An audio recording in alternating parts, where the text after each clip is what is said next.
उद्देश्य क्या है? घड़े को नल के पास ले जाने का उद्देश्य है कि नल में पानी है, घड़ा भरेगा। लेकिन आप ले गए हैं, आपने वहां रख दिया है, लेकिन घड़ा नहीं भरा। अब घड़ा क्यों नहीं भरा? घड़ा सीधा नहीं रखा है, घड़ा उल्टा रखा हुआ है ना। घड़ा उल्टा रखा है, पानी तो निकल रहा है, प्रवाहित हो रहा है, लेकिन घड़ा नहीं भर रहा है। पानी का प्रवाह रुका नहीं है, निरंतर प्रवाह चल रहा है पानी में, लेकिन घड़ा नहीं भरा है। क्यों नहीं भरा है? क्योंकि घड़ा उल्टा रखा हुआ है। जिंदगी भर प्रवाह चलता रहे पानी का, उल्टा घड़ा भरेगा क्या जब तक उसे सीधा नहीं किया जाएगा। सती जी संशय के साथ बैठी हैं। संशय जिसकी जिंदगी में होता है वो किसी के शब्दों को सुनता नहीं हो, सुनता है तो समझता नहीं है, स्वीकार नहीं करता है। यह संशय की जिंदगी का हाल होता है। इसलिए संशय की जिंदगी लेकर के बैठी हैं, इसलिए बुद्धि उल्टी है सती की। बुद्धि कैसी है? उल्टी है। और श्रद्धा लेकर के बैठी होती तो बुद्धि सीधी रहती। बोलो ईमानदारी से, कथा भरती कि नहीं भरती बुद्धि में? निश्चित भरती। लेकिन कथा स्थल पर बैठी हैं, लेकिन कथा सुन नहीं रही। सुनी महेश, भगवान शंकर ने कथा सुनी, परम सुख मानी, परम सुख की प्राप्ति हुई। लेकिन सती जैसे गई, सम्मान लेकर के गई, सम्मान बहुत मिला, लेकिन जब कथा नहीं सुनी, लौट रही तो सम्मान शिव जी को मिलने लगा, सती का सम्मान चला गया। प्रमाण क्या है? मुनि सन विदा मांग त्रिपुरारी। त्रिपुरारी हो गए, बोले हो गए कि नहीं? शंभू से क्या हो गए? त्रिपुरारी। मुनि सन विदा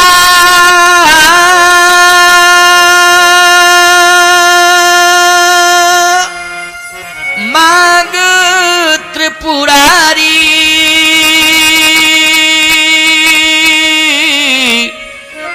और चले भवन संग दक्ष कुमारी। अब ना तो ये भवानी है और ना ये जगत जननी है, केवल दक्ष कुमारी है, यानी दक्ष की बेटी। ये भी दुर्भाग्य की बात है कि कोई नारी पति के साथ चले और परिचय पिता का दिया जा रहा हो। अच्छा, पति के साथ कोई पत्नी जा रही, पति के साथ नारी चल रही है, तो परिचय पति का दिया जाएगा कि पिता का? बोलो भाई। अरे पति जब साथ में है तो परिचय पति का, लेकिन पति साथ में, परिचय पिता का। कितना बड़ा दुर्भाग्य है। मुनिशन विदा मांग त्रिपुरारी, चले भवन संग दक्ष कुमारी। बोले ये कौन जा रही है? बोले दक्ष की बेटी जा रही है। ये कोई नहीं कह रहा है कि शंकर जी की पत्नी जा रही सती, दक्ष की बेटी जा रही है। गजब की बात। अरे राम राम। सावधान, ससुराल में कोई नारी हो, परिचय मायके वालों का दिया जाए तो धिक्कार है ऐसी ससुराल को कि नहीं? बोलो भाई, ऐसी ससुराल को धिक्कार है कि नहीं कि परिचय मायके का दिया जा रहा है। जब पिता हाथ पीले कर देता है और जिस घर में प्रवेश दिला देता है, याद रखना उसी घर का मूल अधिकार हो जाता है। सच्चा वही घर होता है उस नारी का। और याद रखना, जब तक विवाह नहीं हुआ है तब तक पिता का परिचय दिया जाता है। जब विवाह हो जाता है तो पति के परिचय से जुड़ जाती है नारी। परिचय किसका देना चाहिए? पति का परिचय देना चाहिए, पिता का नहीं। जब तक विवाह नहीं हुआ तब तक तो पिता का परिचय है, लेकिन विवाह के, और शिवजी जैसा पति, मैं एक बात कहूं, कोई वैसे हो सड़क छाप है तो फिर एक अलग बात है कि परिचय देने में संकोच। लेकिन भगवान शिव विश्वनाथ ममनाथ पुरारी, त्रिभुवन महिमा विदित तुम्हारी।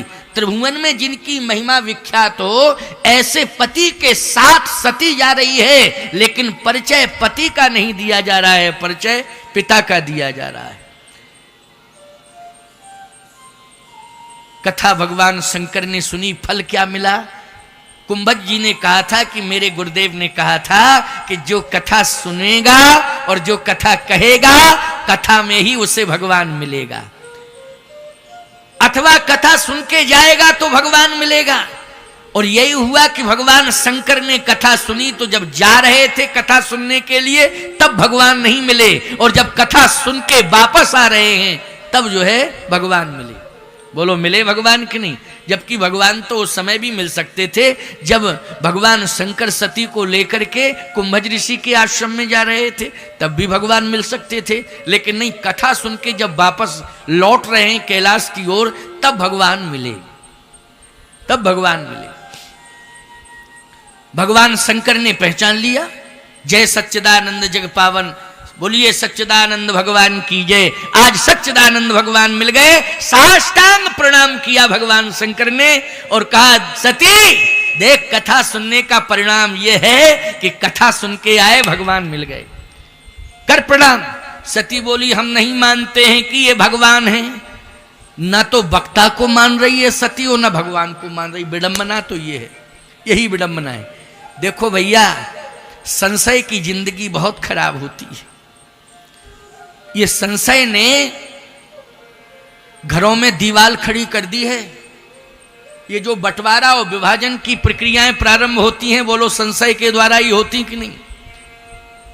घर के अंदर जब दीवार खड़ी होती है ना, तो पुरखे रोने लगते हैं उस समय। समझ रहे ना इस बात को?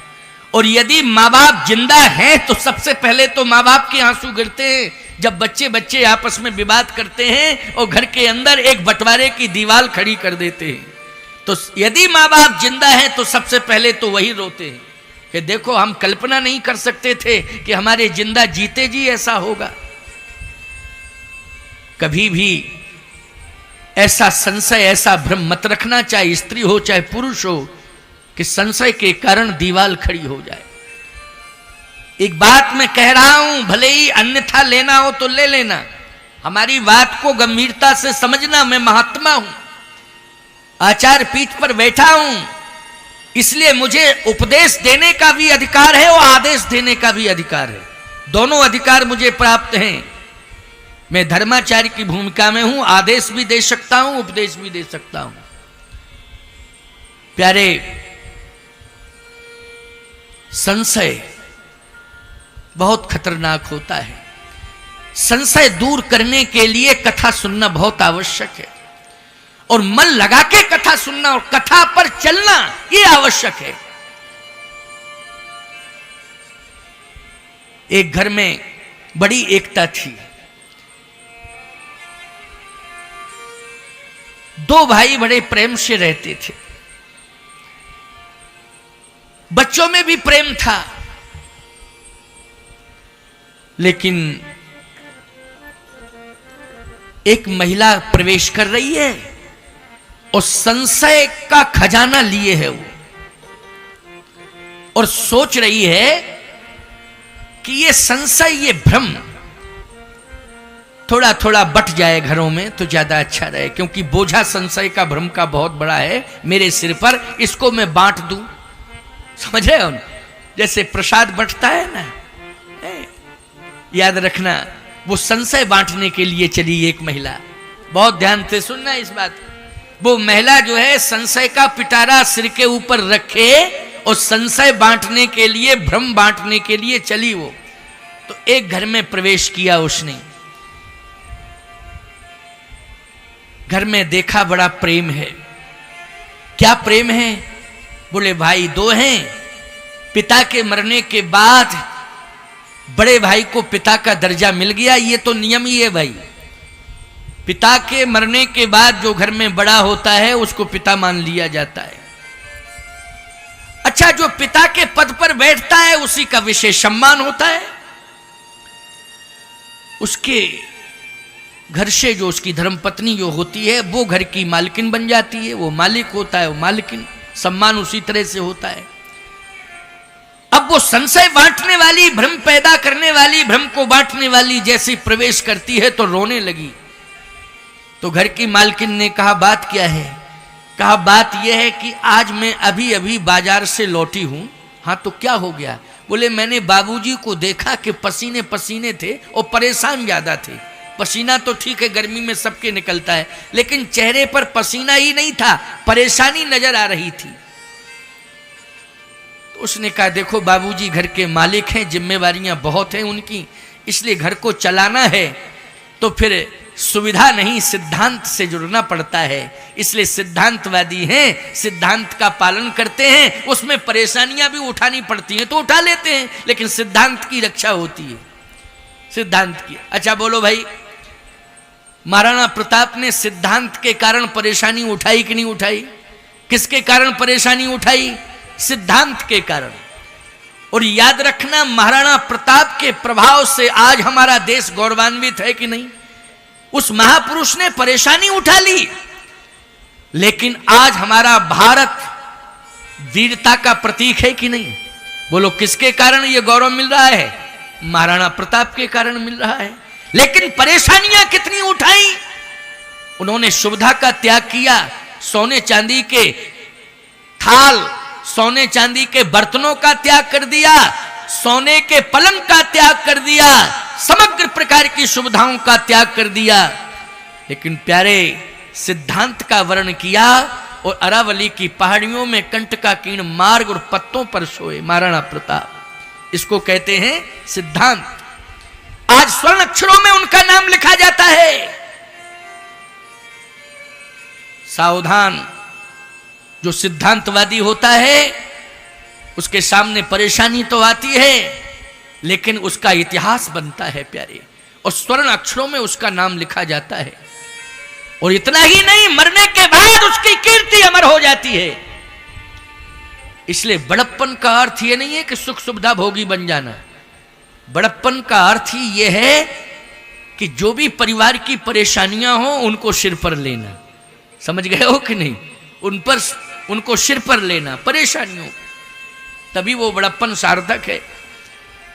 उस महिला ने समझाया कि सबसे बड़े हैं, घर के मालिक हैं, अर्थात जो परेशानियां होंगी उन परेशानियों को तो सहना पड़ेगा, क्योंकि परिवार को चलाना है और सबके साथ संबंध प्रेम का निभाना है।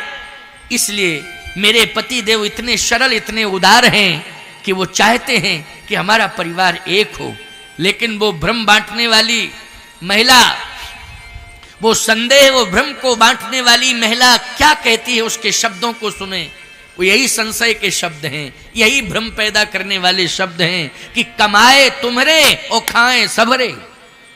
याद रखना, ये है संशय, ये भ्रम है।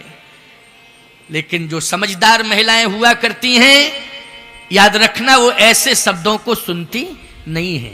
न वो भ्रम को स्वीकार करती हैं और न वो संदेह को, संशय को स्वीकार करती हैं। वो केवल अपनी समस्याओं के समाधान में लगी रहती हैं और अपने पति को समझाती रहती हैं कि परिवार को एक रखना है तो परेशानियों को सहना पड़ेगा, परिवार को एक रखना। ऐसी माताएं साक्षात कौशल्या हुआ करती हैं। बोलो कौन हुआ करती हैं? कौशल्या हुआ करती हैं। इसलिए माताओं, आज नाम से कौशल्या नहीं, लेकिन विचारों से कौशल्या बन जाओ। ये कौशल्या के विचार हैं जो भ्रम और संदेह को सदा दूर करती रहती है। कौशल्या बनने की जरूरत है। तो मैं कहना चाहता हूं कि सती ने कथा नहीं सुनी तो भ्रम पैदा हो गया, और जब भ्रम पैदा हो गया तो भ्रम लेकर के गई, भ्रम में और भ्रम आ गया, भ्रम में और भ्रम आ गया। क्योंकि कथा सुनती तो भ्रम दूर हो जाता, लेकिन कथा नहीं सुनी तो भ्रम लेकर के गई थी और भ्रम आ गया। संशय लेकर के गई थी, संशय में भी संशय। संशय क्या है? पति ने कहा कि भगवान है प्रणाम करो, लेकिन संशय की जिंदगी कह रही है कि ये भगवान नहीं है, इसलिए सती ने प्रणाम नहीं किया। मैं एक बात कहता हूं, जहां पर पति प्रणाम कर रहा हो, पत्नी को प्रणाम करने में संकोच नहीं करना चाहिए। करना चाहिए क्या? जब पति प्रणाम कर रहा है, जैसे हमारे साथ शिष्य चल रहे हैं, अब हम किसी देवता को प्रणाम करते हैं तो शिष्यों को संशय करना चाहिए। मेरा गुरु जब प्रणाम कर रहा है तो हमें भी प्रणाम करना चाहिए, संशय की आवश्यकता नहीं। लेकिन शिष्य यदि प्रणाम नहीं करते हैं तो निश्चित है भ्रमित हैं, संशयग्रस्त हैं, और संशय के सर्प ने इनको डस लिया है। इसलिए संशय का सर्प जिसे डस लेता है प्यारे, उसकी जिंदगी होश की जिंदगी नहीं होती है, बेहोश की जिंदगी हो जाती है। होश की जिंदगी का मतलब पहचान, और बेहोश की जिंदगी का मतलब पहचान खो देना। आज सती पहचान खो देती है, दिखाई नहीं दे रहा है कि मेरा पति परमात्मा को प्रणाम कर रहा है, मुझे भी प्रणाम करना चाहिए, लेकिन सती ने प्रणाम नहीं किया। भगवान शंकर ने कहा कि मेरे ईश्वर का, मेरे इष्ट का तूने अपमान किया है। अगर मेरे इष्ट का तूने अपमान किया है सती, मैं तुझे स्वीकार नहीं कर सकता हूं, अभी भी मैं कह रहा हूं प्रणाम कर। तो सती कहती है कि आप भले ही कुछ भी कहो, लेकिन मैं प्रणाम तब करूंगी जब परीक्षा ले लूंगी। परीक्षा में अगर ये उत्तीर्ण हो गए तो समझ लेना कि मैं प्रणाम कर लूंगी। परीक्षा, भगवान शंकर ने कहा आप तो और गड़बड़ कर रही है तू। परीक्षा भगवान की नहीं ली जाती है, कभी भी भगवान की परीक्षा नहीं लेना चाहिए। भगवान की तो प्रतीक्षा करनी चाहिए। क्या करनी चाहिए? प्रतीक्षा।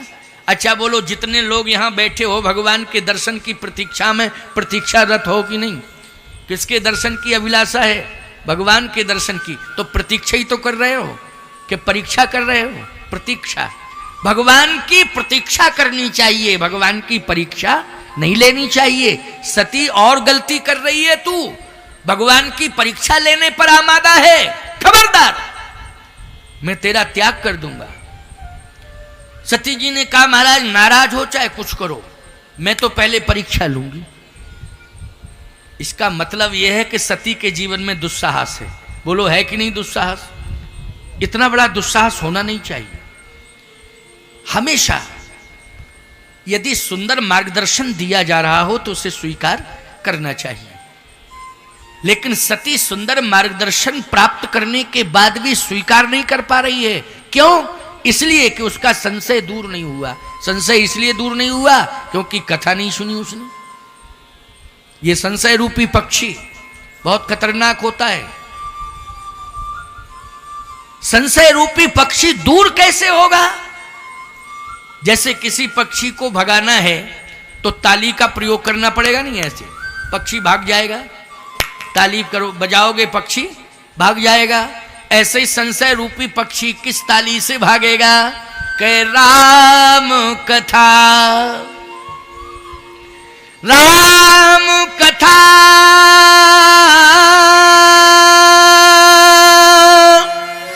सुंदर करतारी,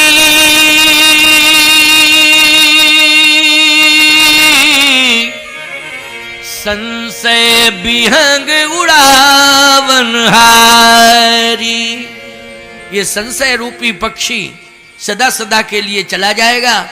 किससे जाएगा? राम कथा सुंदर करतारी। राम कथा रूपी तारी का प्रयोग करोगे तो संशय रूपी पक्षी भाग जाएगा। इसलिए राम कथा सुनना आवश्यक है कि नहीं? ये भ्रम, ये संशय परिवार का दूर करना है, व्यक्ति का दूर करना है, परिवार के सदस्यों का दूर करना है, तो राम कथा से जुड़ना पड़ेगा। इसलिए हमारी पुरानी परंपरा है कि घर घर में रामायण होती थी। बोलो भाई, होती थी कि नहीं? घर घर में रामायण। दो चीजें आवश्यक थीं, एक तो आंगन में तुलसी और तुलसीकृत रामायण। तुलसी की पूजा करो और तुलसीकृत रामायण को पढ़ो। और जब फुर्सत में हो जाते थे, सब दिन भर काम काज करके शाम को घर में आते थे, जब सब फुर्सत में हो जाते थे तो बोलो एक साथ परिवार में बैठ करके रामायण पढ़ी जाती थी कि नहीं पढ़ी जाती थी? परंपरा पहले थी। अब क्या है क्या नहीं है हम कह नहीं सकते, लेकिन परंपरा यही थी कि रामायण पढ़ी जाती थी। क्यों? संशय रूपी पक्षी को भगाने में रामायण ही माध्यम है और कोई माध्यम नहीं, रामायण। और संशय दूर होता था। अब क्या बतावें आपको, रामायण पढ़ना बंद कर दिया, महाभारत शुरू हो गया घर में। बोलो घरों घरों में महाभारत शुरू हो गया कि नहीं? अब महाभारत शुरू हो गया है तो कंडीशन खराब होती जा रही है। और जब महाभारत शुरू होगा तो ईमानदारी से बताओ दुर्योधन पैदा होगा कि नहीं होगा? बिना दुर्योधन के महाभारत हो सकता है क्या? बिना दुर्योधन के महाभारत नहीं हो सकता है। और दुर्योधन का अर्थ क्या है? जो संतान धन का दुरुपयोग करे वही दुर्योधन। जो संतान धन का दुरुपयोग करे वही दुर्योधन। हस्तिनापुर की संपत्ति को सबसे ज्यादा किसने बर्बाद किया बोलो? हस्तिनापुर की संपत्ति को सबसे ज्यादा बर्बाद किया है दुर्योधन ने। इसलिए धन का दुरुपयोग करने वाला ही दुर्योधन हुआ करता है प्यारे। इसलिए मैं कहता हूं ये संशय बना रहेगा, ये भ्रम बना रहेगा तो निश्चित रूप से हमारा विकास भी रुक जाएगा और एक विनाश का मार्ग प्रशस्त हो जाएगा। इसलिए विनाश को रोकने के लिए हमें राम कथा से जुड़ना पड़ेगा। तो आज भगवान शंकर ने बहुत समझाया, नहीं मानी, सती चली गई परीक्षा लेने के लिए। जैसे परीक्षा लेने के लिए गई तो याद रखना लक्ष्मण जी को थोड़ा भ्रम हुआ। लक्ष्मण जी कहते भैया भैया, हाँ क्या बात है? अच्छा इसमें भ्रम मत करना। लोग कहते हैं महाराज अभी तो शंकर जी कथा सुन के आ रहे हैं और सती जी साथ में हैं, अभी पार्वती तो आई ही नहीं है और राम जी का वनवास, क्योंकि भगवान शिव के विवाह के बाद ही राम जी का जन्म हुआ है। तो जब राम जी का जन्म नहीं हुआ है तो राम जी कहां से आ गए और पत्नी की खोज कहां से करने लगे? लोग भ्रम कर सकते हैं। लेकिन कल्प कल्प प्रति प्रभु अवतरहि, चारु चरित्र नाना विधि करहि, एक कल्प भेद की कथाएं हैं।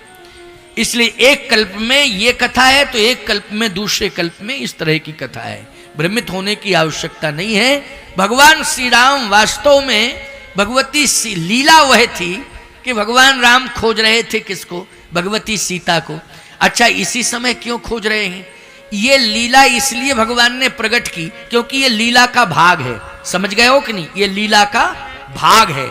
वस्तुतः देखा जाए तो लीला के पात्र सुनिश्चित हैं, बोलो है कि नहीं? जैसे लीला हो रही हो तो लीला के पात्र सुनिश्चित हुआ करते हैं, लेकिन किसी एक विशेष लीला को दिखाना होता है तो आगे पीछे करके दिखा दी। जैसे हरिश्चंद्र नाटक दिखाना है तो हरिश्चंद्र वाला ही दृश्य प्रस्तुत कर दिया जाता है। अब इसमें यह प्रश्न नहीं होना चाहिए कि ये चरित्र बीच में कहां से आ गया। नहीं, ये तो सती जी के भ्रम को दूर करने के लिए भगवान ने ये लीला की है। इसलिए लीला का वो भाग प्रस्तुत कर दिया है जिसमें सीता का हरण हुआ है। समझ गए हो? जिसमें सीता जी का हरण हुआ है वो भाग भगवान शंकर ने श्री राम जी को देखकर प्रणाम किया और भगवान राम ने तत्काल उस दृश्य को प्रस्तुत कर दिया। रोने लगे भगवान राम।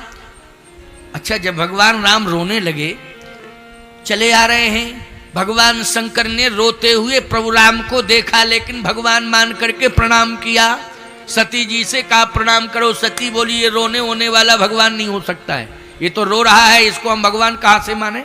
भगवान तो प्रसन्न रहता है, उससे बड़ा प्रसन्न दुनिया में कौन है? लेकिन ये रोने वाला, ये तो संसारी मानव है।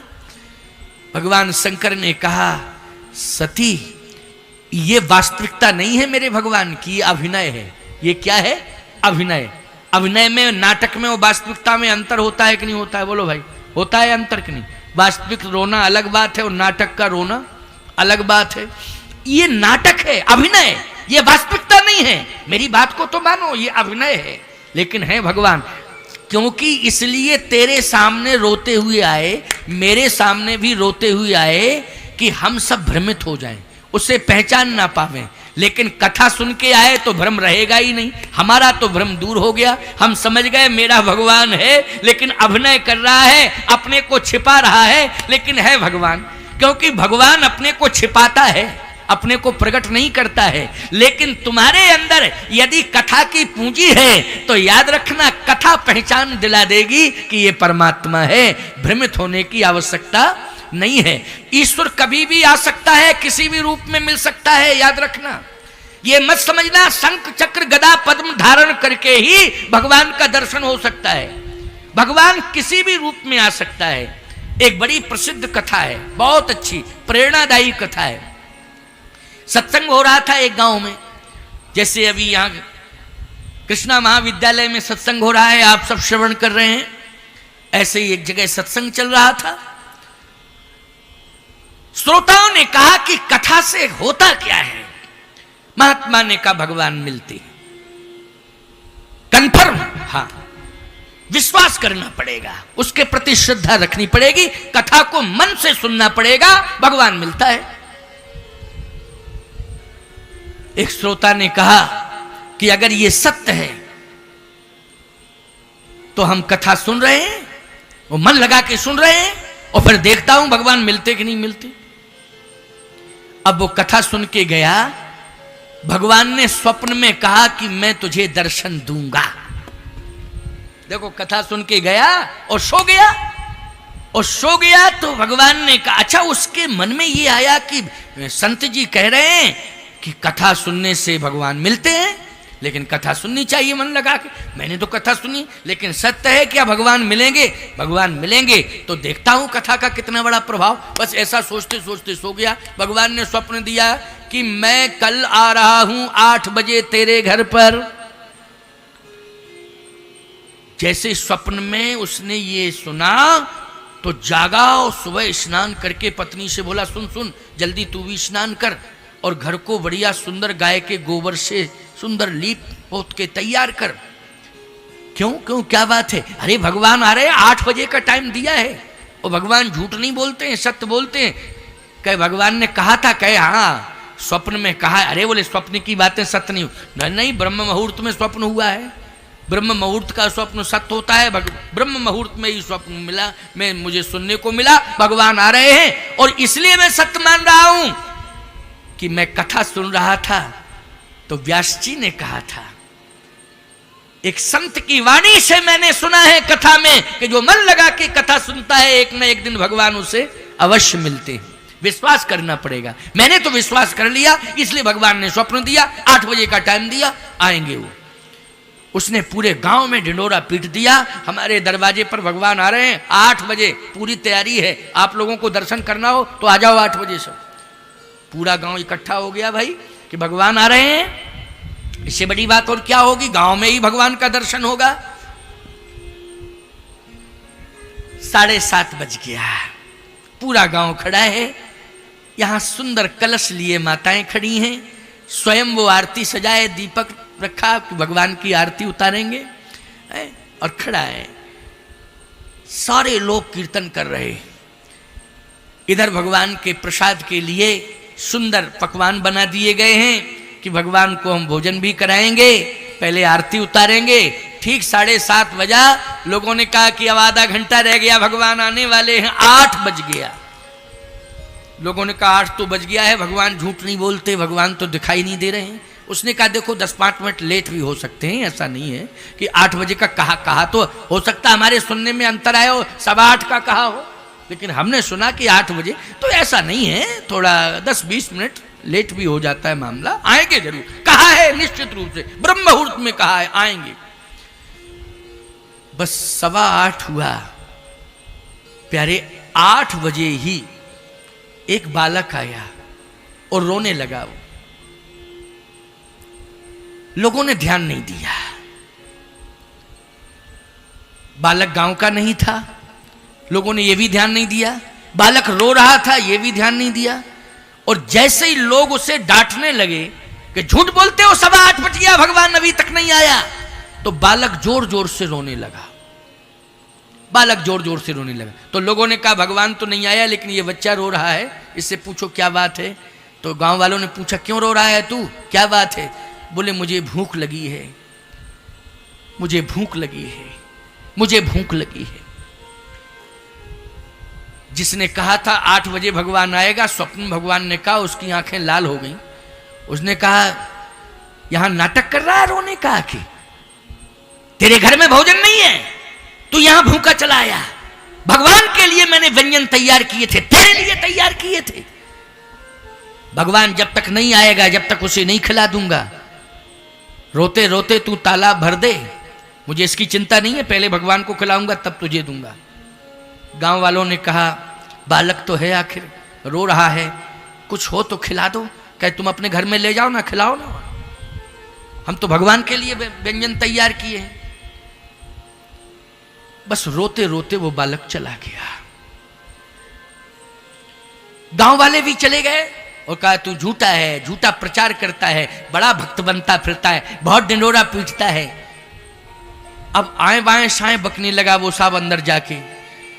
क्या बतावें, कथा में कहा था संत जी ने भगवान मिलते हैं, कथा से मिलते हैं, स्वप्न भी आया, इसलिए मैंने विश्वास कर दिया, मेरी तो इज्जत चली गई पूरे गांव। इतने में 12 बजे एक बूढ़ा आ गया और रोते हुए कहता है मैं भूखा हूं, मुझे भोजन दे दो। दौड़ा, ललकारा उसने, निकल जाओ यहां से, मेरा ही दरवाजा मिला तुम्हें भोजन के लिए, गांव में और कोई दरवाजा नहीं है, कहीं भी मांग करके खा लो। वो बूढ़ा रोता रोता चला गया। पत्नी से विवाद शुरू हो गया साहब। न जाने पत्नी क्या क्या कहने लगी, तुम्हारी बुद्धि खराब हो गई, पता नहीं तुमको क्या हो गया। सावधान। शाम को एक वृद्ध महिला आई, उसने भी रोके कहा दिन भर हो गया मुझे भोजन मांगते मांगते, अगर भोजन नहीं करा सकते हो तो एक गिलास पानी पिला दो। पानी तो पिला ही सकते हो, मैं प्यासी भी हूं, भूखी भी हूं, लेकिन भोजन नहीं दे सकते हो, एक गिलास पानी पिला दो। उसने दुत्कार दिया कि गांव में किसी का घर नहीं है पानी के लिए, मेरा ही घर है पानी के लिए, किसी के घर में पानी पी ले, जा यहां से। उस वृद्धा को भी भगा दिया, वृद्ध को भी दुत्कार दिया, बालक को भी दुत्कार दिया। रात में सो गया। भगवान ने फिर स्वप्न दिया, मूर्ख,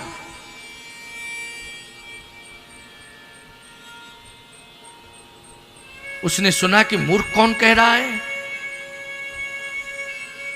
भगवान ने कहा कि मैं भगवान बोल रहा हूं, जिसको तू भगवान मानता है, विश्वास करता है, वही भगवदीय वाणी है। ये भगवदीय वाणी है, ये शब्द ब्रह्मनाद है, इसे सामान्य शब्द मत समझना, यही ब्रह्मनाद है। क्या कहना चाहते हो? मैं यही कहना चाहता हूं, अभागा है तू। मैं आया था, लेकिन तूने मेरे शब्दों को ही नहीं सुना। उसने कहा कि आप तो आए नहीं थे। कहा नहीं, मैं आया था, ठीक 8 बजे आया था। 8 बजे तो एक बालक आया था। भगवान ने कहा मैं 3 बार आया, तू समझ नहीं पाया। मैं बालक बन के आया था, मैं 12 बजे वृद्ध बन के आया था, मैं शाम को 8 बजे वृद्धा बन के आया था। 3 स्वरूप लेकर के मैं तेरे दरवाजे पर आया था, लेकिन तूने पहचाना नहीं। तू ये समझता था कि शंख चक्र गदा पद्म लेकर के आ जाएं, हम गरुड़ पर बैठ करके तेरे दरवाजे पर आ जाएं। मैं किसी भी रूप में आ सकता हूं। बालक के रूप में मैं ही था, वृद्ध के रूप में मैं ही था, वृद्धा के रूप में मैं ही था। जो बालक और वृद्धों में भगवान का दर्शन नहीं करते हैं, उन्हें मैं कभी दर्शन नहीं देता हूं। इसलिए बूढ़ों में, बच्चों में भगवान का दर्शन करना चाहिए। इनको भूखे प्यासे नहीं रखना चाहिए। बालक रो रहा हो, उसकी सुनो, समझो क्या परिस्थिति है। कोई बूढ़ा रो रहा हो, उसकी सुनो, समझो क्या परिस्थिति है, समाधान करो। यदि बालक और बूढ़ों को 2 को संतुष्ट कर दिया आपने, तो भगवान अपने आप संतुष्ट हो जाएगा। अर्थ समझ में आ गया कि नहीं आ गया? भगवान अपने आप संतुष्ट हो जाएगा। फिर अलग से भगवान को प्रसन्न, भगवान किसी पदार्थ का भूखा नहीं है, भगवान सम्मान का भूखा नहीं है। भगवान तो केवल यह देखना चाहता है कि आपका भाव क्या है, आपका भाव क्या है। तो भाव आपका कैसे बनेगा? वृद्धों के सम्मान के प्रति, बच्चों को स्नेह देने के प्रति भाव कैसे बनेगा? बच्चों को प्यार देना चाहिए, वृद्धों का सम्मान करना चाहिए। बोलो, ये राम कथा का मंच ही आपको आदेशित कर रहा है कि नहीं कर रहा है? ये कथा से मंच जोड़ रहा है, आपको संस्कार दे रहा है, शिक्षा दे रहा है। इसलिए वृद्धों का सम्मान होना चाहिए और बच्चों को प्यार मिलना चाहिए। बच्चों को प्यार मिलेगा, वृद्धों को सम्मान मिलेगा, भगवान अपने आप प्रसन्न हो जाएगा। सती, ये लीला है, अभिनय है, इसलिए रो रहा है, ये मत समझना। देखो, बालक रो रहा था, लेकिन हल्के में ले लिया कि नहीं कि ये तो रोते रोते आया, भूखा है, भूखा है। अरे ये अभिनय था, भगवान का क्या था? अभिनय था। लेकिन हमें विश्वास करना चाहिए था। बालक को हम भोजन दे देते, वृद्धा को, वृद्ध को, इन सबको हम भोजन दे देते, इनका सम्मान कर देते, बच्चे को प्यार दे देते, तो बोलो सफलता मिल जाती कि नहीं मिल जाती? भगवान प्रकट हो जाता कि नहीं हो जाता? बोलो, उसी समय भगवान बालक में ही प्रकट हो जाता, वृद्ध में ही प्रकट हो जाता भगवान। सती, विश्वास कर तू, भगवान अभी प्रकट हो जाएगा। तू प्रणाम तो कर, नहीं किया प्रणाम, परीक्षा लेने चली गई और यही हुआ कि भगवान राम समझ गए और हंसते हुए बोले, विपिन अकेली फिरो, अकेली अकेली क्यों घूम रही हो वन में? क्या भोले बाबा नहीं है? कहाँ रह गए भोले बाबा? कहाँ छोड़ के चली आई? अकेली क्यों घूम रही? सावधान। सती समझ गई मैंने सीता का भेष बनाया, सती कीन सीता कर भेषा, मैंने सीता का भेष बनाया, लेकिन ये पहचान गए कि ये सीता नहीं सती है, इसलिए विपिन अकेली फिरे कि नहीं है, तू वन में अकेली कैसे घूम रही हो? भोले बाबा कहाँ हैं? बार बार कह रहे हैं भगवान राम सती से, और सती सीता जी का भेष बनाए थी। अब सती को शर्म लगी और सती भागी। सती, इधर शंकर जी ने आंख बंद कर ली। साहब क्यों? सती ने आंख बंद कर ली, भगवान शंकर ने आंख बंद कर ली कि अब मैं सती को देखना नहीं चाहता, क्योंकि सती ने मेरे इष्ट का अपमान किया है, इसलिए शिव जी ने आंख बंद कर ली। अब मैं सती को नहीं देखूंगा। सती रोते रोते आई, भगवान के चरणों में गिर पड़ी, भगवान शंकर के चरणों में गिर पड़ी। शंकर जी ने, जैसे अश्रुधारा प्रवाहित हुई, भगवान शिव के चरण गीले हुए, और जैसे गीले हुए तो शिव जी की भाव समाधि लगी थी, भाव समाधिस्थ थे शंकर जी, भाव समाधि टूट गई, और जैसे भाव समाधि टूटी तो सती रो रही थी। भगवान शंकर ने कहा, सती अब रोने की जरूरत नहीं है, तू परीक्षा लेने गई थी, इसलिए मेरे इष्ट की तूने परीक्षा ली है, अब मैं तुझे स्वीकार नहीं करूंगा। सती कहती है, कछु न परीक्षा लीन गुसाई, मैं सत्य कह रही हूं, मैंने परीक्षा नहीं ली। कछु न परीक्षा लीन गुसाई, फिर गई क्यों थी? कह कीन प्रणाम तुम्हारे नाई, जैसे आपने प्रणाम किया, बस आपने दूर से प्रणाम किया, मैं पास में गई और प्रणाम करके लौट आई। भगवान शंकर ने कहा, ये और हो गया, झूठ बोलना सीख गई, झूठ बोलना सीख गई, झूठ बोल रही है कि मैंने परीक्षा नहीं ली, प्रणाम करके लौट आई, दूर हट। ये झूठ के संस्कार, असत्य बोलने के संस्कार तेरे जीवन में आ गए। शिव के समीप वही रह सकता है जिसके जीवन में सत्य होगा।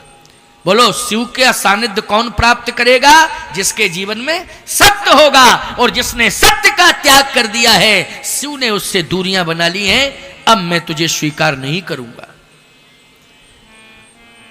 अब रोने लगी, बिलखने लगी। भगवान शिव ने कहा, कुछ भी सोचो, कुछ भी रो, कुछ भी कहो, मैं तुम्हें स्वीकार नहीं कर सकता हूं, इस जन्म में तो स्वीकार नहीं करूंगा, क्योंकि तूने मेरी मां का भेष बना लिया है।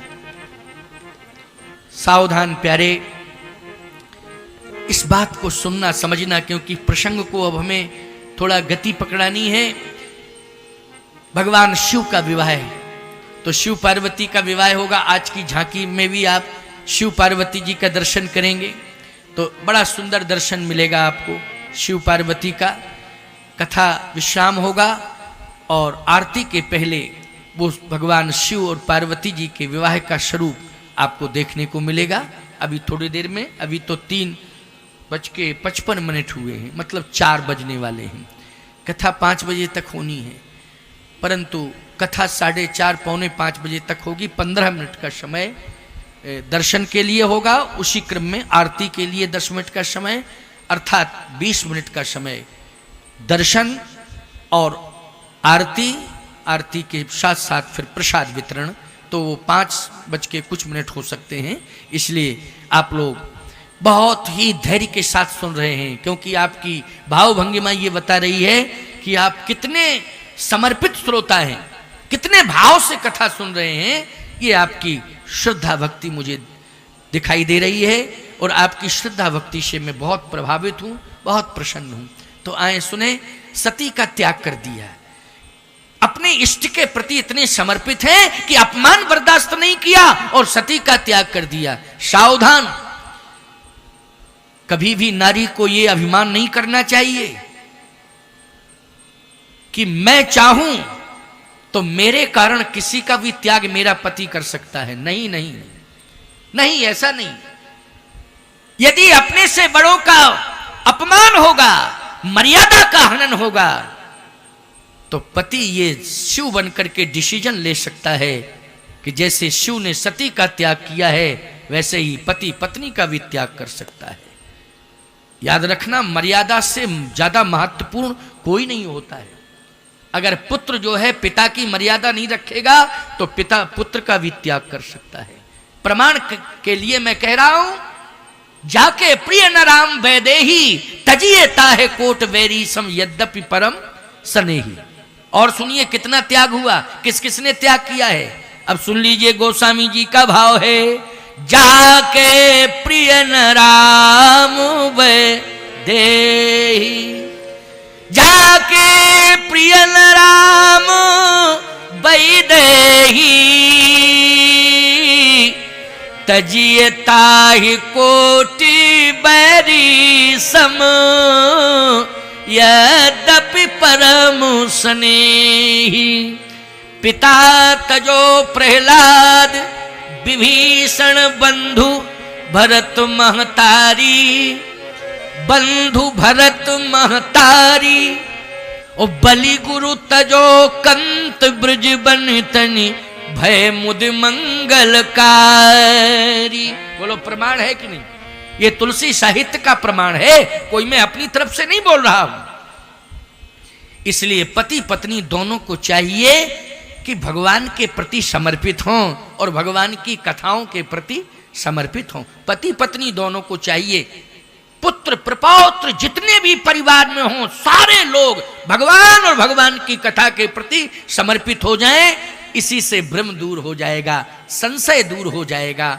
संशय और भ्रम दूर हो गया तो कभी भी परिवार में बिखराव नहीं हो सकता है, कभी बिलगाव नहीं हो सकता है, कभी बिखराव नहीं हो सकता है। पूरा परिवार एक साथ रहेगा।